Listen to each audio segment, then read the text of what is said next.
We just see the tip of the iceberg, I think, in what we report and read in the media as to the level of veteran suicide. Jacqui, I know you're at the front line of this and your passion has been palpable from the moment you stepped into Parliament. Just how bad is it? It is really, really bad, and I think by having this Royal Commission and having it play out in the public arena out there, and the perception that he's going to give is, I think it's going to knock people fair off their bloody seats, to be honest with you, mate.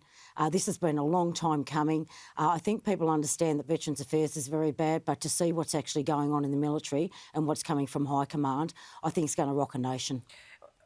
When we talk about culture, is it a kind of, just get on with it, man up type culture?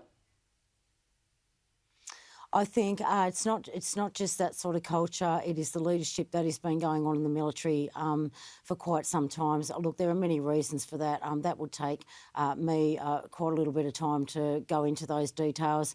I mean, you've only got to look at Hugh Poe's book. I'm not sure. I think some Sky interviewers have had him on their TV already and had him out there and been trying to sell that book. But I tell you what, if you go to Hugh Poe's book, that is a good starter of what is going on in the command and our lack of leadership that's been going on for a long time in our military, and something needs to be done. We need true leaders out there when it comes to our national security, and I think that these days our military leaders are nothing but political puppets, and that's where we're at.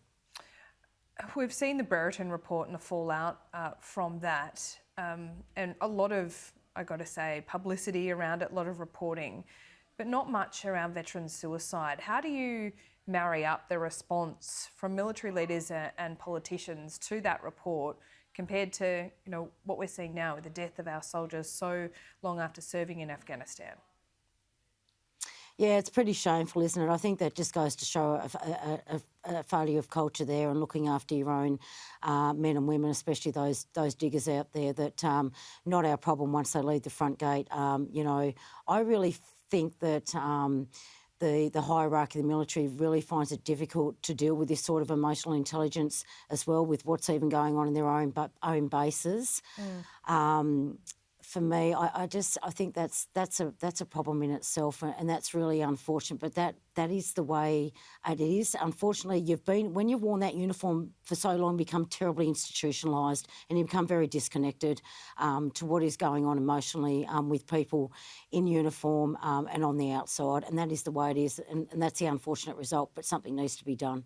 Well, Jacqui Lambie, we'll see what happens, and we await that response from the Prime Minister. There was, I got to say, I didn't think any indication that he was going to acquiesce to your demands last time Parliament sat. Have you seen any change?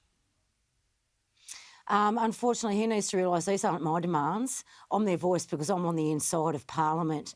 This is what most Australians are asking for. They've got behind us. This is what both sides of Parliament have said. This is what we want done. The only person that is stopping this right now is the Prime Minister himself. I've already said I don't want to get down on my hands and knees and beg for him to do that. But my God, if that's what it's going to take, then that's what I'll bloody well do on behalf of everybody out there, because I'm so sick and tired of seeing our own mates take their lives. Enough is enough, and we need to get to the bottom of this now.